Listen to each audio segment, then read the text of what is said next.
The sun hung high over Clearwater Ridge, HOA, like it always did. Too bright, too perfect, the kind of light that made every blade of grass look like it had been measured with a ruler. Because it had. Karen Vale, our beloved president, made sure of that. 2 inches exactly, no exceptions. God forbid your dandelions dare to breathe. I sat at my kitchen table, the one with the view of the cul-de-sac, scrolling through the latest HOA newsletter on my laptop. Mara Quinn, 32, risk appraiser by day, HOA prisoner by neighborhood decree. 10 years ago, my father sighed on the last afternoon before he left, "You'll never catch her." That night, my mother went silent, and Karen Vale stepped in like she owned the oxygen. She drew an indelible line across my future with polite emails and violation notices. Now the pressure in this idyllic community felt physical, a low hum of my teeth that had nothing to do with lawnmowers. We were in the final stages of the big revitalization contract with Graybar Holdings, the behemoth that promised to professionalize our little HOA into something sleek and profitable. Every homeowner's dues, every assessed value, every repair order had to be scrubbed clean. One misplaced decimal and the whole deal cratered. My job at Ridgeview Management, the firm that actually ran the day-to-day while Karen played queen, put me in the clean room, literal and virtual, where the numbers lived. I was the one who found the cracks before they swallowed us whole. Karen caught me by the community mailboxes that morning, her crisp pastel blazer hiding the exhaustion most of us wore like badges. "Mara, darling," she cooed, voice dripping that fake honey she saved for board meetings. "Don't forget your self-assessment for the contract review is due Friday. We need everything perfect for Graybar." Her eyes scanned my face the way she scanned lawns for violations. I offered the thin smile I perfected. "Of course, Karen. It's on my calendar." But I wasn't thinking about my performance review. I was thinking about hers. Back at my desk, the neighborhood lights blurred into a circuit of power and petty tyranny. My 3 monitors showed the Halden portfolio, 214 properties in our little bubble, all flagged by my algorithms. Suspiciously low purchase valuations, cosmetic restorations, then magical reappraisals that defied logic. Profit margins obscene. And one name kept popping up like a bad rash: Darren Sons Restoration. The letters rearranged in my head. Darren. An imperfect scramble of Karen. My stomach went cold. Karen Vale, HOA president, chief rule enforcer, and apparently silent partner in the very contracts she pushed through board votes. I dug. Incorporation papers for Darren Sons led to a PO box and a ghost officer. But the maintenance logs, the permits, the insurance bonds all required the primary contractor's senior signature. One scanned PDF from 3 years back. A plumbing overhaul on Lot 47. Bottom right, authorizing signature in arrogant blue ink, K. Vale. Not stamped. Wet signature. The left-leaning slant, the sharp cross on the V, the clipped loop on the E. I'd seen that handwriting on every violation notice she'd ever sent me. The air in my kitchen suddenly felt thin. For 10 years, I'd built a life on the other side of her reach, trading helplessness for the cold power of data. Now the 2 worlds were colliding on my screen. My performance review was Monday. But the real appraisal, the one that mattered, would happen long before anyone opened my file. It would happen in the shadows of the contract clean room, in the silent logic of the numbers. It would happen in the community center boardroom. Karen's signature hung on my screen like a digital ghost. It wasn't just ink. It was a memory, a trigger that dissolved the white picket fences and transported me back to the house on Maple Lane, filled with polished surfaces and silent screams.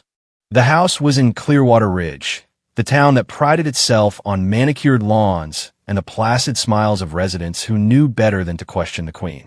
My mother, Elise, was the high priestess of suburban faith. Her religion was appearance. Its altar the oak mantle crowded with silver frames of manufactured happiness.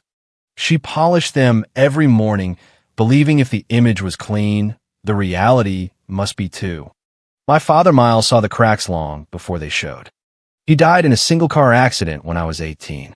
The last thing he ever said to me over a crackling phone line, wind whipping through the window, "You'll never catch her." It wasn't a warning. It was resignation.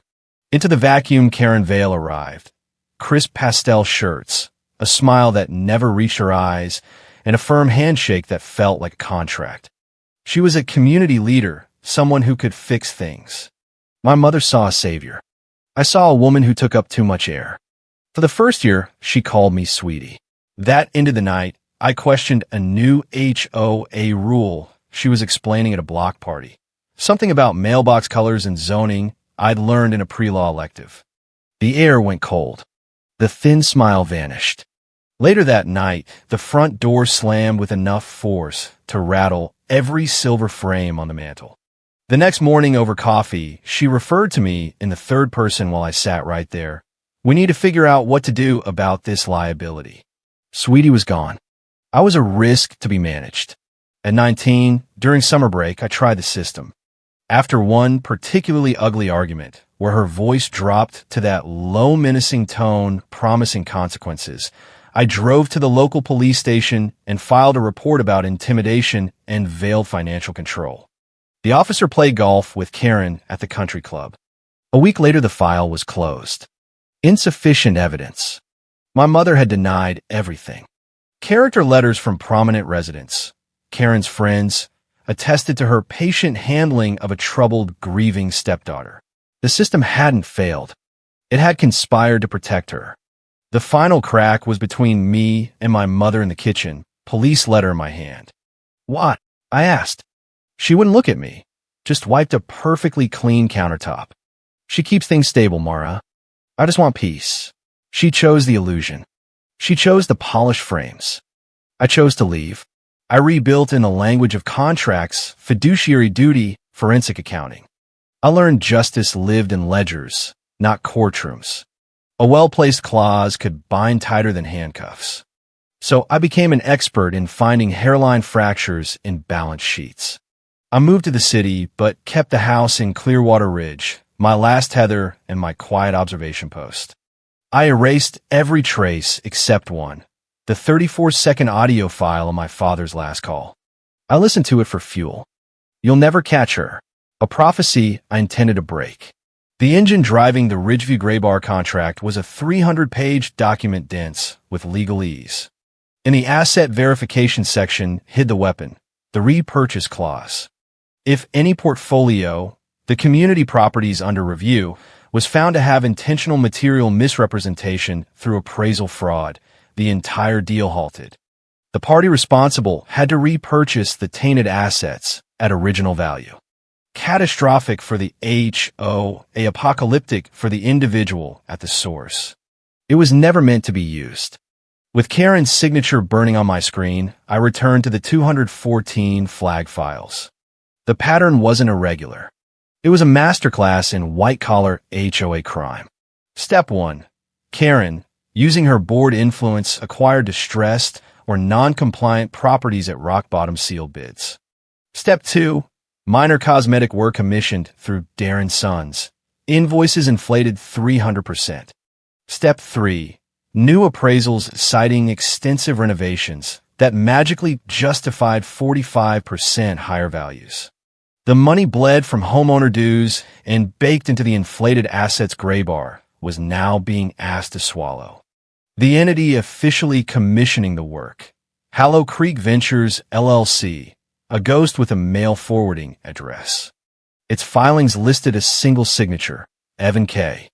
Lazy flowing script. Different from Karen's sharp hand at first glance.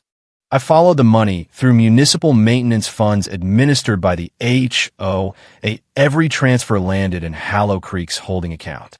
Karen wasn't just connected. She was directing dues into the shell. I fed her K. Vale's signature and the clearest Evan K sample into forensic software. Probability of shared authorship, 97.8%. Key factor, left-handed writer using non-standard overhand grip, less than 0.5% of population. Karen was left-handed. The lazy script was hers in disguise. I dialed Julian Thorne in legal. Hypothetical. I began. If we discover systematic misrepresentation originating from the HOA president using a shell, and we prove the same individual authorized both, does the repurchase clause trigger? His pause was delicious. Prove intent, and we halt everything. You need a smoking gun. I smiled. Then we create one. The bait had to be perfect. I found it 17B, Dockline Lane, 3-story brick townhouse inside the HOA peeling paint, sagging porch, but solid bones. Title History, a mess of foreclosures. Perfect for creative accounting. I hired an out-of-state appraiser for an expedited off-books valuation. $1.225 million, 22% higher than the last city assessment. Baseline truth secured. Then I embedded my canary, a tiny alteration in the depreciation schedule for the flat roof's EPDM membrane. Minute enough, no honest, I would catch it. But to someone with access to Northline's internal databases, someone looking to shave value, it would scream. Correcting it would be irresistible vanity. Thursday morning, I created Robert Alastair, stressed out-of-state air, via burner email and VPN. He sent the independent appraisal, canary and all, to Darren Sons asking for a quick renovation cost review. Reply came in an hour. Slot open Friday 9 a.m. I parked across the street in a nondescript rental, DSLR with telephoto ready. At 8:59 a.m. black Lincoln Navigator pulled up. Karen Vale stepped out, pale blue blouse, no jacket despite the chill, projecting authority that needed no insulation. She smiled at her phone as she walked toward the townhouse. The hunt had begun. For 45 minutes, I watched through the lens. She moved through rooms with dismissive gestures, associate scribbling notes. She spent less than 5 minutes on the top floor roof access. I saw her hold up the printed appraisal and tap a page, exactly the canary. They emerged at 9:46. On the hood of a Navigator, she spread blueprints, took a red pen, slashed through high-cost items, substituted cheap fixes, and dropped the post-renovation value 18% citing roofing lifespan. Then she signed the proposal with her left hand. The shutter clicked in silent succession. The inverted V on her signet ring glinted, her arrogant affectation, worn upside down since forever. Verifiable data point. That evening, the revised valuation landed in Robert Alastair's inbox from Evan K. at Hallow Creek. The 18% reduction, justifications citing roofing, and in the fine print, the EPDM coefficient corrected to proper value. The canary was dead. The trap had sprung.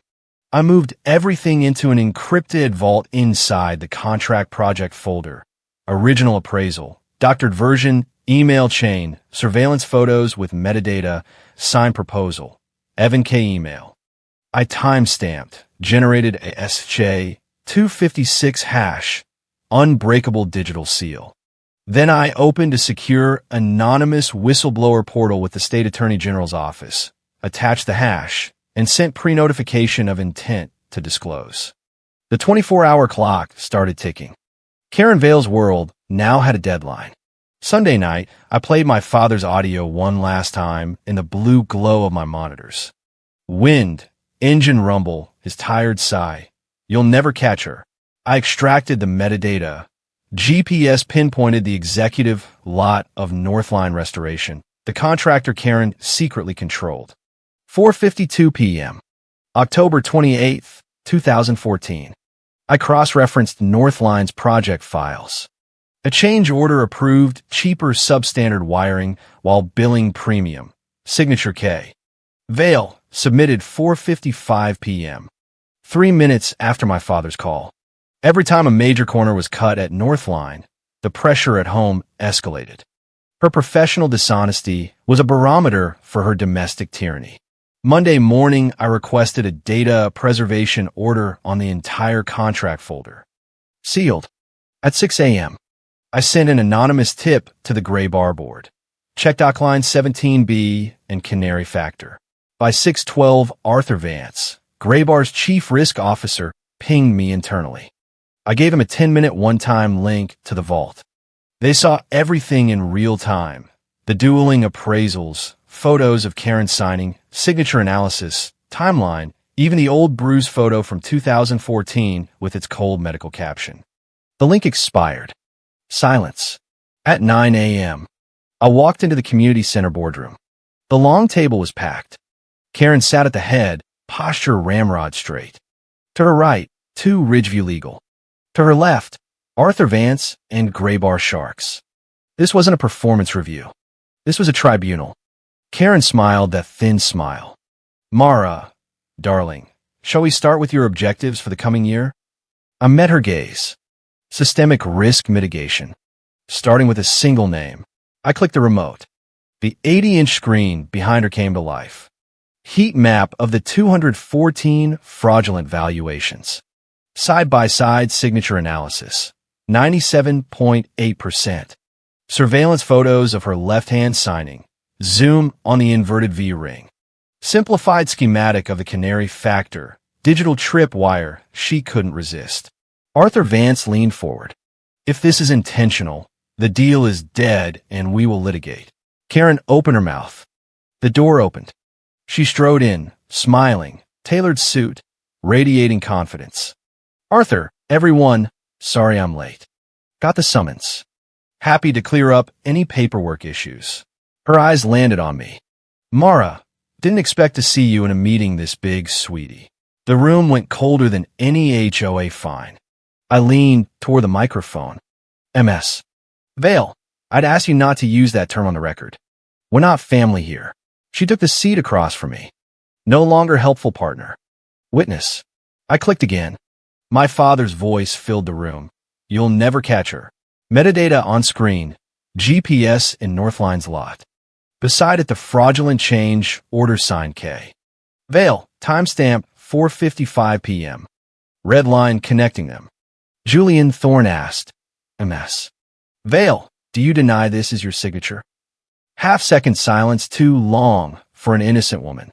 I brought up the repurchase clause, highlighted. Triggered by intentional misrepresentation by the direct beneficiary. The clause is active. The appraisal is over. Karen recovered, voice tight. Clearly a serious error by one of my junior project managers. Evan K. overstepped. I'll personally see he's dealt with. Northline will make it right. Classic deflection. I clicked. Access log for dockline 17B. Only Evan K. modified it. IP trace. Red pin on Karen's own home address. Your junior project manager works from your home office, MS. Vale. Her jaw tightened. Color drained. She pivoted. That means nothing. The photograph. A ring could belong to anyone. I split the screen. My surveillance photo beside a 2016 family barbecue picture. Same ring with unique scratch, zoomed and highlighted. Perfect match. She turned venomous. This is a personal grudge. She's had it out for me for years. A bitter girl who couldn't accept her mother moving on. Karen tried to reframe everything as family squabble. Before I could answer, the Graybar counsel read the clause aloud. The room contracted. Karen's phone started buzzing violently. Emergency Credit Committee suspending Northline's line of credit. First domino. I leaned forward. I'm not trying to catch you, Karen. I'm an appraiser. I don't chase. I state value. I presented you with a trap of your own design and watched you sign your name on it. You caught yourself. Her eyes flickered to the window, to the neighborhood she thought she owned. Dawning horror. She wasn't just losing a contract. She was losing the gilded cage she'd built for herself and my mother. I turned to the board. One final step for transparency. Live valuation right now. I patched in the city assessor. 10 minutes later, Maria Flores stated the fair market value of 17B at $1.242 million. Comparison slide. Independent $1.225 million. City $1.242 million. Karen submitted $975,000.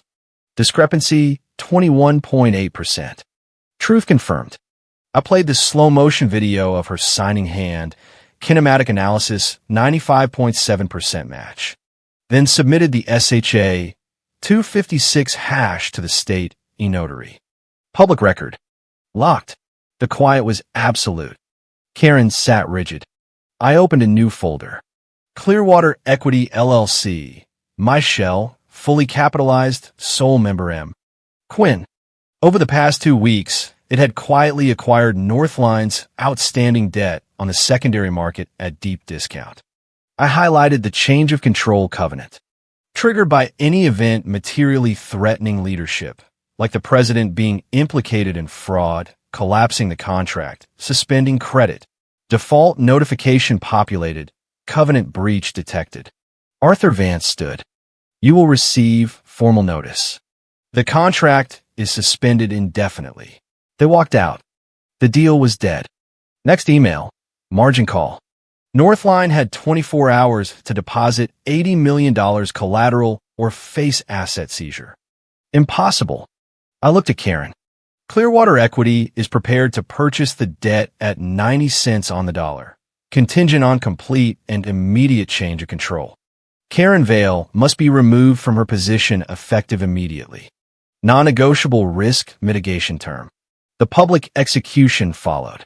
City Council called emergency session. Mandamus order seized her devices. Leaks began surfacing. My mother texted, "Are you sure?" I replied, "I only presented the facts." At 4:30 Julian's email, "It's done." Gray bar triggered the repurchase clause. Board expresses gratitude for your diligence. Anonymous whistleblower, of course. My name never appeared. I stood at the window overlooking the neighborhood. Long shadows stretched between perfect lawns. My father's sigh echoed. "You'll never catch her." I whispered to the empty room. I didn't chase. I set a net. The door hissed shut behind me. Karen's empire, built on 2-inch grass and stolen dues, crumbled under the weight of her own signature. And somewhere in the cul-de-sac a new rule was already being written. Never underestimate the quiet resident with the spreadsheets. The storm didn't end in the boardroom. It followed Karen home like the violation notices she used to tape to my door. By evening, the neighborhood group chat, once her personal echo chamber of "yes, Karen replies," was exploding with screenshots of the suspension notice. Residents who had smiled through her endless fines suddenly found their voices. Wait, she was inflating our repair costs. My roof assessment was jacked up 40% last year. The satire wrote itself. The woman who once cited me for excessive political signage, a single American flag, was now exposed for running a multi-million-dollar scam under the guise of community betterment. I sat on my porch with a glass of wine, watching the sunset in that perfect HOA-approved golden hour. My phone buzzed. Unknown number. I answered anyway. Karen's voice, stripped of honey. "You think this is over, Mara? You have no idea who you're dealing with." I laughed softly, the first real laugh in years. "Actually, Karen, I do. I've been documenting who you are since I was 19. Every email, every fine, every time you call me a liability in front of the entire block. Data doesn't lie. Unlike you." She hung up. The line went dead with the same finality as her board seat. The next morning, the process servers arrived at her door. Plain suits, manila envelope thick as a rule book. I watched from across the street. Same rental car, same telephoto. She opened the door, still in yesterday's blazer, hair slightly less perfect. The man asked, "Karen Vale?" She froze. Then her eyes found mine across the manicured divide. Raw terror. The woman who once slammed doors and enforced 2-inch grass now trembled. Her left hand, the one that had signed every fraudulent document, shook so hard the envelope rattled. I let the silence stretch. Then I mouthed the word she would never forget. The appraisal is over. My phone vibrated. 2 emails. First, Clearwater Equity, now sole holder of Northline's senior debt.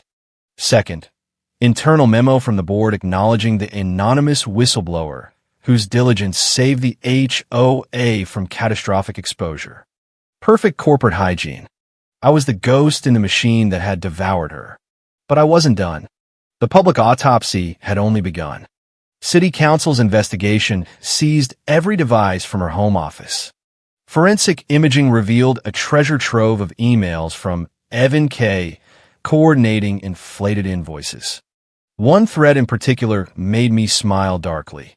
Karen directing a junior employee to make the numbers work for the community while pocketing the difference. The wolves were at the gate, and the same bureaucratic machine she had weaponized against residents now turned on her with terrible efficiency. My mother finally called that afternoon. Voice small, the way it used to be when Karen was in the room. Mara, the frames are still on the mantle, but they look different now. I didn't gloat.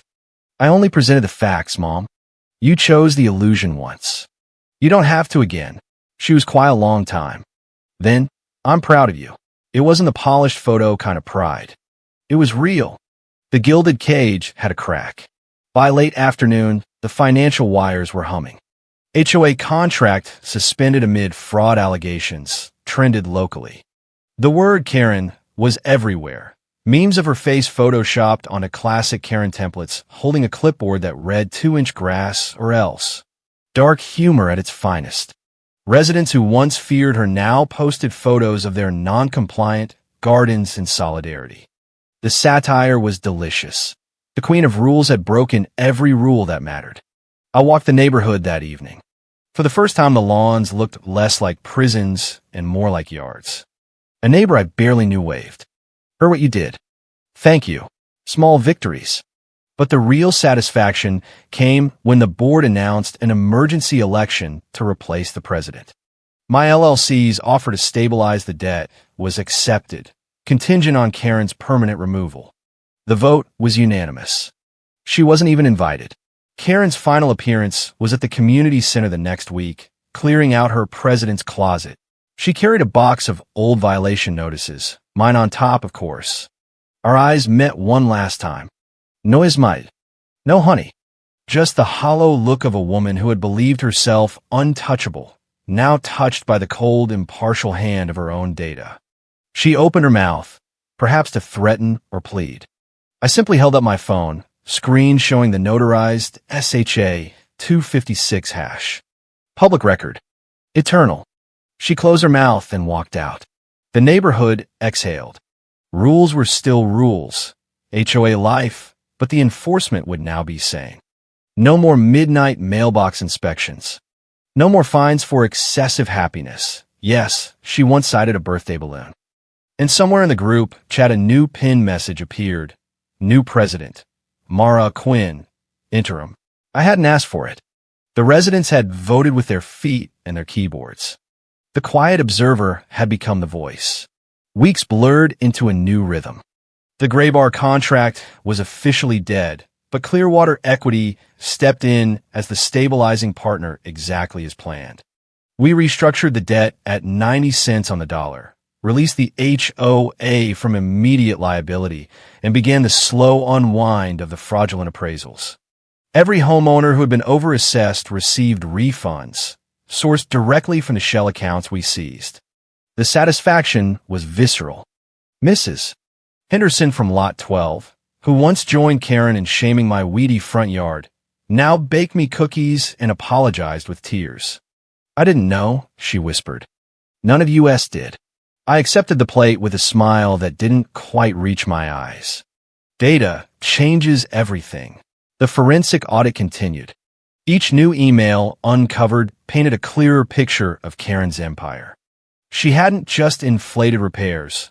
She had used the HOA's own emergency fund to loan money to Darren's sons at zero interest, then forgiven the loans when the appraisals came in high.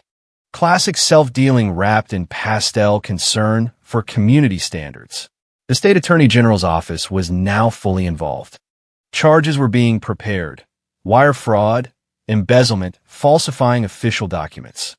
The woman who once told me rules are rules, sweetie, was about to learn that some rules had teeth. I spent evenings in the clean room.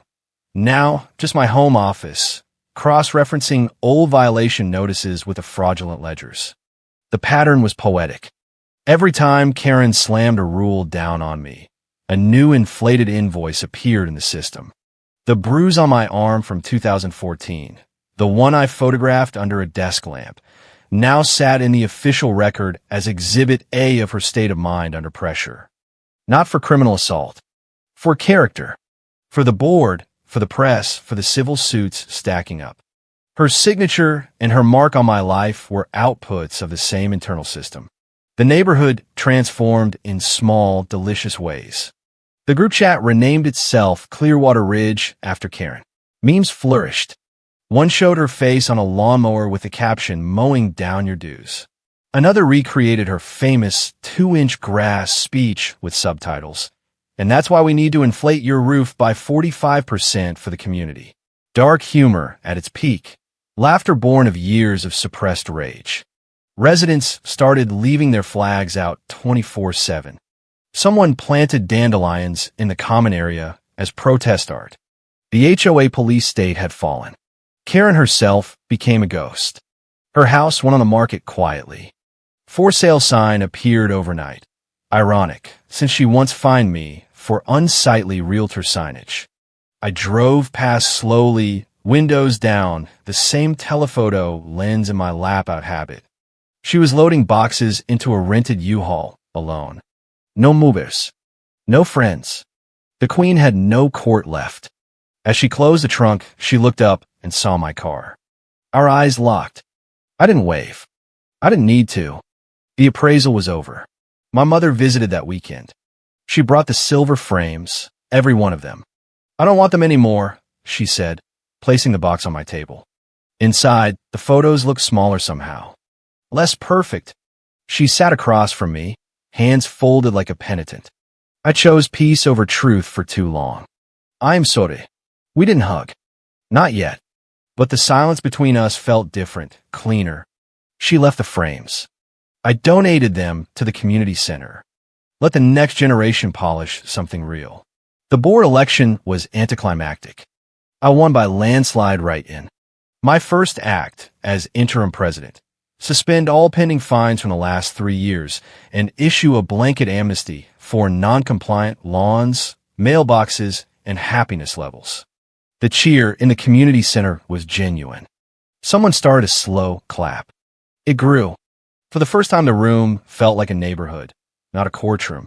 But the real work was the audit. With Julian Thorne's help, we traced every dollar. Hallow Creek Ventures accounts held over $2.8 million in diverted dues. We froze them, then began the clawback.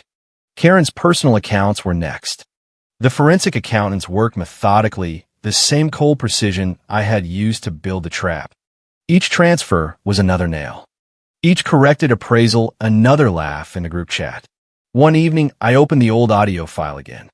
Wind. Engine. Sigh. You'll never catch her. I smiled at the empty room. I didn't have to, Dad. She caught herself. The prophecy was broken. Not by chasing, but by building a better system. One where signatures bound tighter than fear, and lies had measurable catastrophic costs. The neighborhood lights outside my window no longer looked like nodes of power. They looked like homes again. The civil suits started rolling in like dominoes. First from Graybar, demanding repayment of due diligence costs. Then from individual homeowners who had paid inflated special assessments. Each complaint cited the same evidence vault I had sealed months earlier. Karen's attorney tried the old deflection. My client was misled by junior staff. The judge, ironically the same one who once golfed with her, laughed in open court. MS. Vale signed every document. The kinematic analysis doesn't lie. Her face on the Zoom screen was a mask of disbelief. The woman who once ruled by fear now sat powerless while data dismantled her. I attended every hearing in the back row, anonymous in a hoodie. Not for revenge. For closure. Each time the prosecutor played the slow-motion signing video, the ring glinting, the left-handed grip, I felt the same cold satisfaction. The canary had sung its final note. The trap had closed exactly as designed. The neighborhood settled into its new normal. Grass grew to 3 inches in some yards just because. Flags waved. Balloons celebrated birthdays without citations. The group chat evolved from outrage to planning. Community garden, resident-led repair committee, even a transparency portal where every contract would be public. I pinned the new bylaws. No president shall ever again act as both enforcer and contractor. Simple. Effective. The satire lingered in the memes. but the anger had cooled into vigilance. Karen's house sold to a young couple from out of state. They painted the mailbox bright red, her old violation color. I smiled when I saw it. Poetic justice in house paint. They never knew the history. They didn't need to. The neighborhood had moved on. So had I. One final loose end, the state charges. The Attorney General's office called me in for a closed-door meeting. Your evidence was flawless, the prosecutor said. We're offering her a plea. 5 years, full restitution. I nodded. As long as she never holds any position of authority again. They agreed. The plea was signed the next week. Karen Vale, former HOA president, community leader, and queen of 2-inch grass, would spend the next half-decade reflecting on the cost of her own signature. I stood on my porch the day the U-Haul left for good.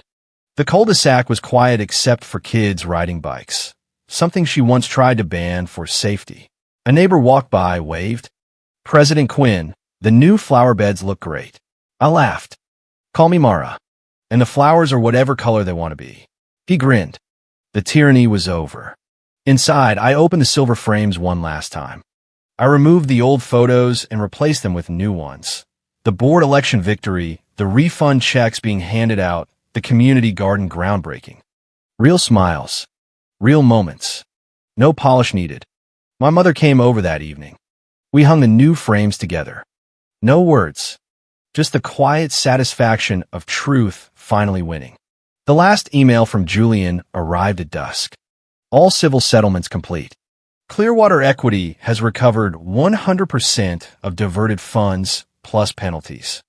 The HOA is solvent and scandal-free. Attached, a single line from the final court order. Karen Vale permanently barred from any fiduciary role in Homeowners associations statewide. I closed the laptop. The appraisal was truly over. That night, I walked the entire neighborhood loop. Every house glowed with normal life. No fear of midnight inspections. No whispered complaints about the president's latest decree. Just people living. The streetlights, once cited for wrong wattage, now cast soft, forgiving light. I stopped at the community center, the same boardroom where everything had ended. The plaque outside still read President's Office. I took it down myself. In its place, I hung a simple wooden sign the residents had made. Transparency Room. All records public. Back home, I opened the old audio file one last time. Wind. Engine. Sigh. You'll never catch her. I whispered back. I said Annette, Dad. And she walked right into it. The file ended with the metallic click of a car door. This time it sounded like freedom instead of defeat. The next morning the new board met. No blessers. No power plays. Just neighbors with coffee and laptops. We voted to dissolve the old fine structure and replace it with a resident-led appeals committee. I stepped down as interim president after 30 days, exactly as promised. They elected a quiet retiree who loved gardening. The cycle of power abuse was broken. Karen's final chapter appeared in the local paper. Former HOA president pleads guilty in multi-million appraisal fraud. The article was clinical, but the comment section was pure catharsis. Finally, 2-inch grass cost us millions. Thank you to the brave resident who exposed it all. No names. Just gratitude. The ghost had done her job. I sold the family house 6 months later. Not because of bad memories, because the neighborhood no longer needed a watcher. The new owners were the same young couple who bought Karen's place. They promised to keep the mailbox red. I smiled. Full circle. My mother and I had lunch the day I left. She wore no makeup, no perfect smile. Just a real one. I finally took the frames down too, she said. The mantle looks better empty. We hugged for the first time in years. No more illusions. Just truth. I moved to a small apartment in the city. No HOA, no rules, just quiet. My desk still overlooked the skyline, but this time the lights were just lights. No nodes of power. No hidden fraud. The risk appraiser had finally assessed her own life and found the value clean. Sometimes late at night, I still open the audio file. Not for fuel anymore. For remembrance. The sign no longer weighs heavy. It feels like a beginning instead of an ending. You'll never catch her. I smile every time. Because I didn't chase. I built a better system. And in the end, the numbers told the truth. The signature sealed the fate. The appraisal was over. The neighborhood still stands. Lawns a little wilder, flags a little freer, laughter a little louder. And somewhere in the group chat, a new pinned message reads, "Never forget, data doesn't lie. But Karens do." Thank you for listening to this story of HOA Karen's spectacular fall. I'd love to know where in the world you're tuning in from. Drop a comment below. If this tale of quiet revenge and sweet justice hit home, please like, subscribe, and share with anyone still battling their own neighborhood tyrant. Your support helps more stories like this reach the residents who need them most. Until next time, keep your grass whatever length you want.